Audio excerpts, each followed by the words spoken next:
Jammu development authority जैसा कि नाम से ही जाहिर है कि इस संस्थान पर जम्मू के विकास की अहम जिम्मेदारी है, लेकिन क्या वास्तव में ऐसा है? अगर हम ट्रांसपोर्ट नगर जम्मू की बात करें तो आज से 30 साल पहले यानी 1990 में जेडीए ने ट्रांसपोर्ट नगर का निर्माण तो कर दिया और आज तक यहां से रेवेन्यू की वसूली भी की जा रही है। लेकिन ट्रांसपोर्ट नगर में जो समस्याएं आज से 30 साल पहले थी वो आज भी ज्यों की त्यों बनी हुई हैं। ट्रांसपोर्ट नगर में दाखिल होते ही टूटी फूटी सड़कें, सड़क किनारे अवैध कब्जे, जगह जगह गंदगी और कीचड़ पसरा हुआ है। ये भी कहा जा सकता है कि ट्रांसपोर्ट नगर में हर तरफ बद इंतजामी का नजारा है। ट्रांसपोर्ट नगर के दुकानदारों को जेडीए में दस्तावेजी काम करने में भारी परेशानियां झेलनी पड़ रही हैं। ट्रांसपोर्ट नगर के दुकानदारों को पेश आ रही परेशानियों के बारे में ट्रांसपोर्ट नगर एसोसिएशन के जनरल सेक्रेटरी दीपक दफ्तरी ने इस बारे में जानकारी दी। ट्रांसपोर्ट नगर एसोसिएशन नरवाल से सबसे पहले शुक्रिया कि आप यहाँ पे आए हमारा व्यू पॉइंट सुनने के लिए। ये ट्रांसपोर्ट नगर जो है ये 1990 में बना था, जम्मू डेवलपमेंट अथॉरिटी ने ये बनाया था। जितने भी शॉपकीपर्स नेहरू मार्केट में हैं जो उस टाइम थे उनको शिफ्ट किया गया था यहाँ पे अंडर रिहेबिलिटेशन। उस टाइम जगमोहन साहब यहाँ पर गवर्नर होते थे, तो रिहेबिलिटेशन में यहाँ पर उस टाइम लाया गया। उन एंटिसिपेशन ऑफ लीज डीड हमें बोला गया कि दुकानें बनाइए, तो उस टाइम लोगों ने दुकानें बनाई। तो अब एक अरसा हो गया है, 30 साल हो गए हैं। इन 30 सालों में लोगों ने, कईयों ने दुकानें खरीदी, कईयों ने बेची, तो ये ट्रांजेक्शन ऐसे होते थे। तो अभी क्या हो रहा है, जो कोई खरीदता है, कोई बेचता है, उसके बाद अपने नाम ट्रांसफ़र करानी होती है तो हमें जेडीए में जाना पड़ता है जी। तो जेडीए में जैसे ही हम जाते हैं तो जेडीए वाले हमें एक चेकलिस्ट देते हैं कि चेकलिस्ट के हिसाब से हमें फाइल तैयार करके दीजिए, पेपर्स वगैरह जो उनकी रिक्वायरमेंट होती है। वो पेपर्स जो हैं, उस पेपर में से जो चेकलिस्ट है उसमें से हम लगभग 95% लोग हैं जो उसको कंप्लाई कर पाते हैं उस चेकलिस्ट को। 5% ऐसे लोग हैं जो उसको कंप्लाई कर पाते हैं, क्योंकि सारे पेपर लोगों के पास नहीं होते हैं। मैक्सिमम लोगों के पास agreement to sell power of attorney होता है और उसी बेस पे वो अपनी ट्रांसफ़र कराना चाहते हैं और कब्जा भी उन्हीं के पास होता है दुकान का। तो दूसरा जो ये है कि फिर वो बोलते हैं कि हमें ट्रांसफ़र फीस भी आपको जमा करानी पड़ेगी दुकान की। ट्रांसफ़र फीस का वो बोलते हैं कि स्क्वायर फुट का लगभग कोई 250 रुपये पर SFT है यहाँ पे ट्रांसपोर्ट नगर में। जो 15 फुट पे 40 फुट की दुकान का बनता है कोई 1.5 लाख रुपये, उस पर वो हमसे कोई 3,500 रुपये प्रोसेसिंग चार्ज लेते हैं और कोई 28,000 रुपये GST देते हैं, वो बनता है 1,85,000 रुपये। उसके बाद उनके लोग आते हैं पैमाइश करने के लिए, वो पैमाइश करते हैं, उसमें वो फुट 2 फुट निकालते हैं ज़्यादा, तो उसमें भी 50,000 रुपये डालते हैं। प्लस लैंड मैनेजमेंट वालों के पास फाइल जाती है, वो रेंट के एरियर वगैरह निकालते हैं, 25,000, ये बनता है 2.5 लाख रुपये। उसके बाद वो हमें कोर्ट में भेजते हैं कन्वीनियंस डीड कराने के लिए, तो वहाँ पर भी हमारा खर्चा लगभग कोई 1.5 लाख रुपये होता है, टोटल 4 लाख, जो बहुत ज़्यादा है, जो हमें डिस्करेज करता है कि हम ट्रांसफ़र कराएं ही ना।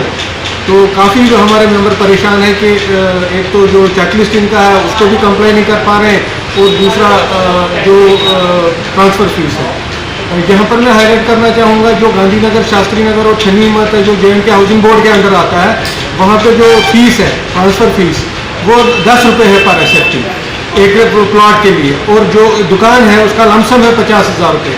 तो ये एक बहुत बड़ी डिस्पैरिटी है कि अगर एक दुकान को 50,000 रुपये हाउसिंग बोर्ड ले रहा है एक ही शहर में और दूसरी जगह जेडीए 1.5 लाख रुपये ले रहा है, तो जो ट्रांसफ़र फीस है तो लगभग इसमें 1 लाख रुपये का अंतर है बेसिक ट्रांसफ़र फीस में। बाकी तो जो खर्चे हैं वो तो अलग है।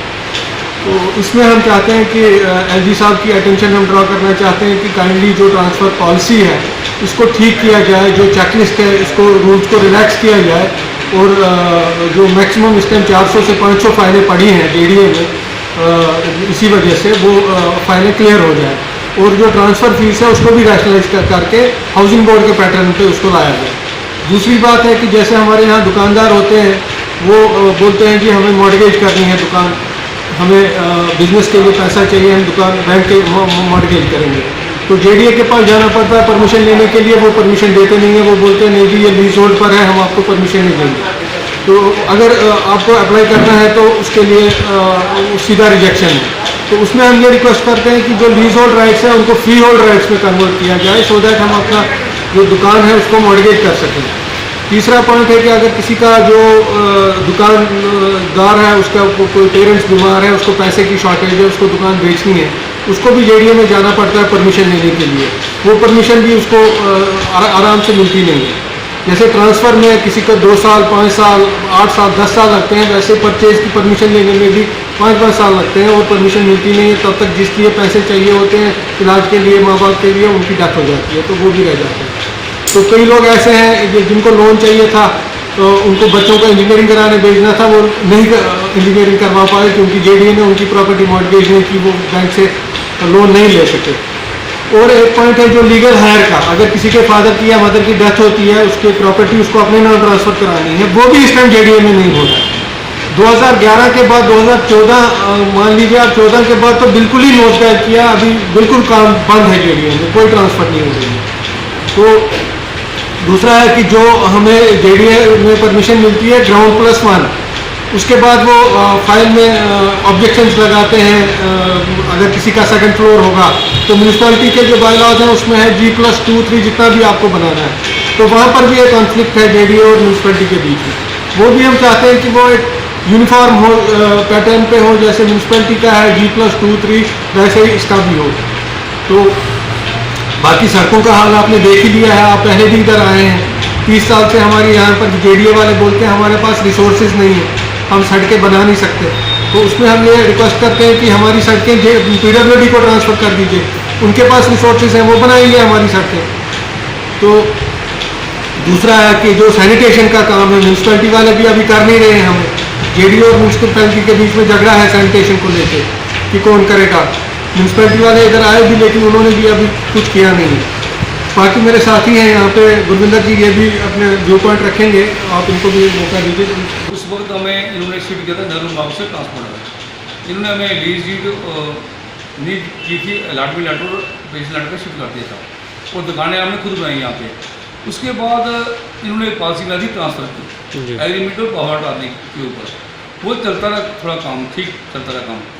अब जैसे जैसे टाइम बीतता गया वैसे वैसे VC नहीं आते रहे, नई नई पॉलिसियाँ बनाते रहे। और आज की डेट में आके इन्होंने क्या किया कि ये काम बिल्कुल ही इन्होंने रोक दिया। 2012 में इन्होंने PWD लागू कर दी, जो हमें डबल खर्चा पड़ गया JDA का भी और कोर्ट का भी। उसके बाद 14 के बाद उन्होंने आके बिल्कुल रोक दिया। अब एक VC साहब आए थे हमारे, उन्होंने आके चेक लिस्ट डाल दी। उस चेक लिस्ट की प्रॉब्लम से हमारे और प्रॉब्लम हमारे लिए बन गई। तो ऐसा है कि हमें जो सेल परचेज करनी है, लेना देना है, किसी ने कोई दुकान छोड़नी है, काम छोड़ना है, बुजुर्ग हो गया, किसी की मौत हो गई है, काम चेंज करना चाहता है, चाहे छोड़ के जाना चाहता है, उसके लिए बहुत बड़ी प्रॉब्लम है। वो परमिशन लेने जाता है, यहाँ परमिशन नहीं मिलती, बहुत सफ़र करता है। तो हम तो रिक्वेस्ट करेंगे कि जो पब्लिक फ्रेंडली पॉलिसी होनी चाहिए JDA की, क्योंकि हमने दुकानें दे के दुकानें ली हैं और जगह के पैसे दिए हैं और हमारे पे किसी ने नुकसान नहीं किया। हमें वहाँ से एकदम इन्होंने शिफ्ट किया नेहरू मार्ग से ट्रांसपोर्ट नगर में, और दुकानें हमने यहाँ पे खुद बनाई हैं। और इधर मैक्सिमम दुकानें जो है रिहेबिलिटेशन की हैं, थोड़ी सी दुकानें ऑक्शन की हैं। ऑक्शन वालों ने पूरे पैसे देकर दुकान ली हुई है, उसके बावजूद भी JDA परेशान करते हैं, पता नहीं क्यों। ग्रेट टैक्टिस, लिंग ऑन, ऑब्जेक्शन टैक्टिस चलती है।